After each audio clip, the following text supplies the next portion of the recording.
Hi, everybody. Sarah here to talk about my thoughts on Alien Earth Episode 7 titled Emergence. And again, just every week I say this is just another great episode. They're just doing this perfectly. Couldn't be happier with it. But my first thoughts were like, this was very a Wendy centric episode. I mean, we really see Wendy take a turn against Prodigy in this episode. We begin to see it last episode where her and Sylvia really get into it about what they did to Nibs with erasing her memories. And she's not really happy with the experimentations they've been doing on the creatures. Wendy really has been starting to have some doubts about what they're doing and if this is what being human is. I don't want to be human. So she's really starting to question things and kind of see how the world really works. Then we go to the lab where Wendy shows up and she sees that Isaac has been attacked by that insect, that kind of alien wasp, I call it. He's been attacked by the insect. He's dead. Although Kirsch and Cavalier have a little conversation where Cavalier says, "Where are we at with the reboot and restore?" And Kirsch says, "Conceptually possible, practically we haven't cracked it." So we don't really know 100% yet if Isaac Toodles is actually dead, like really dead. I guess we'll find out. But Wendy shows up in the lab. She sees Isaac's body laying there. And she's like, that can't be. We're premium, so she sees right away that even though they are far advanced beyond humans, they're still, they can still die. And I think they kind of were under the impression, or at least Wendy was, that dying was like impossible or that couldn't happen. It kind of didn't compute with her. And she's like, I have to go tell the others. And of course, Cavalier immediately is like, oh, let's not hurry in telling the others. We don't want them thinking that it's not safe. And Wendy is like, it's not safe. And kind of which echoes, some of those concerns that Joe has expressed about the safety and how much they really care about everybody. So Wendy and Joe get back together. They put their escape plan together. Joe lets her know, hey, the trackers are turned off. We can escape. Wendy is, she doesn't want to leave without her friends, without the other Lost Boys. So they go to, I believe it's Nib's room, and Curly is also there. And basically, says like, hey, let's get out of here. Our trackers are turned off. Let's go. Curly very much is a true believer. I mean, Wendy says, Cavalier owns us. We're not safe here. They told us we're safe, but we're really not safe. We need to get out of here. But Curly, of course, defends Cavalier, or the boy genius, as Wendy likes to call him. And so Curly stays behind because she very much is still a true believer in what's going on. And just a little side note here, is it just me, or have they kind of made Curly look like Ripley with the long curly hair and the jumpsuit? I was just curious. Maybe you could put in comments if you kind of noticed that too. Anyway, so they go to escape, which of course at that moment, they realize that the powers that be now know their trackers have been turned off and they're coming to kind of round everybody up before they can do anything. So they bring Nibs along, but Nibs has clearly like gone around the bend, lost her mind. She's just not functioning. If it's whatever, her programming has gone awry, the consciousness has, whatever. So they go to escape, and in order to escape, Wendy does this. It's a very like, holy crap moment that Wendy does this, but she basically uses her abilities to touch computer screens and, get into the network and make things happen. She uses that ability to unlock the door for the xenomorph to get out as a distraction.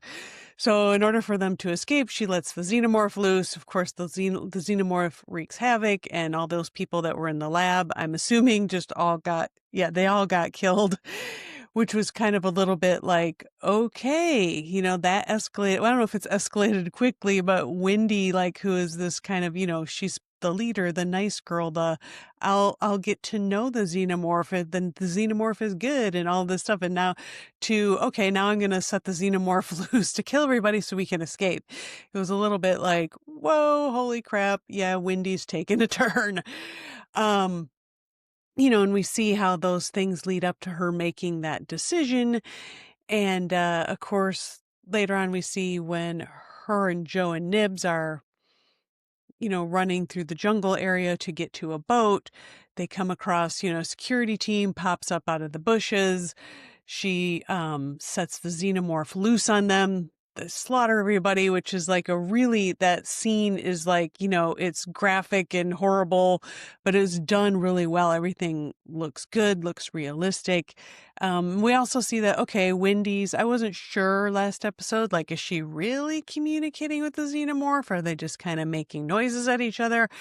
We clearly see that, yeah, she's able to communicate on some level because she sends the xenomorph off and Joe's like, what'd you tell it to do? She's like, oh, just, hide and follow, I think. So she's communicating with it, but I don't know if she's maybe like not 100% certain of her abilities in that um, moment. And we also kind of get a moment where they put the camera on Joe and Joe's kind of like, whoa, like in awe and a little bit afraid of what his sister is. Anyway, we cut to another place. We see that Kirsch is continuing to help with, before he sat back and he let Arthur get face hugged. Now he shows up because Slightly has now roped in Smee to help him out with getting Arthur to the beach. And they come across Kirsch and they're like, oh no. But Kirsch is like, no, it's cool. Just take the elevator, go this way to get to the beach. And you're like, okay, Kirsch is going to continue along with like helping this happen. Sorry, I keep hitting my microphone. So we see them carrying Arthur with the facehugger on him through the jungle. At one point, they kind of have to ditch Arthur and hide in the bushes because the security team is doing a patrol. So when they come back out from the bushes, Arthur is gone, and there's a good little jump scare of like the dead facehugger falling out of a tree. Anyway, and then Arthur shows up and he's very kind of dazed and confused because the facehugger obviously has finished its work, so it's not on him anymore. And Arthur's a little dazed and confused, and they're like, yeah, there was a contamination. Your wife's waiting for you down on the beach. We got to go down there. And so they start walking down there, and he's a little out of it. And then when they get to the beach, Arthur kind of, he kind of starts coming to himself a little bit more, is like, whoa, what's going on? You guys are scared. Let's go back and talk it out. Holds their hands and says, everything's going to be all right. And of course, right at that moment, chest burster action happens. It's really like grotesque and horrible, but it was done like really well. That looked like, from an effect standpoint, that the chest burster thing looked really good. There's a lot of blood and gore. And then of course it escapes into the bushes to be captured by Kirsch in a net. And again, it's just showing that like the corporations in this universe do not give a crap about people. It's just what the corporations just want, what they can get out of them for a greed or whatever. Corporations just using people doesn't really care about them, including the Lost Boys that it seems like Cavalier cared about. But, Wendy obviously has lost faith in that because she thinks, they're owned and, he told them they were safe, but they're not safe. Of course, we get another great scene of a little Kirsch Morrow, having words with each other. I'm just loving that dynamic. And I'm really hoping that at some point we get kind of like a final showdown between the two of them. Just the way they play off each other is so good. Of course, the grand finale, the boat scene, Nibs, Wendy, and Joe finally make it to the boat where they're ambushed by his military friends and, other security team on the island. A fight breaks out. Like, Nibs says to one of the security guys, "I see you," and rips his jaw off his face, which is like, oh my God. And just a lot of fighting and craziness ensues. Joe ends up shooting Nibs, and it ends with Wendy screaming at Joe, "What did you do?" And of course, again, they go with the great ending song. The song starts up, and this time it's Song for the Dead by Queens of the Stone Age. And again, just loving the music they're ending every episode with. It's just really good. Um, that's all for me this week. I'll be back next week to talk about the finale, and maybe I'll do another video of just my overall thoughts on the whole series. But if you like my videos, please like, subscribe, leave a comment. You all know what to do, and I will see you next week.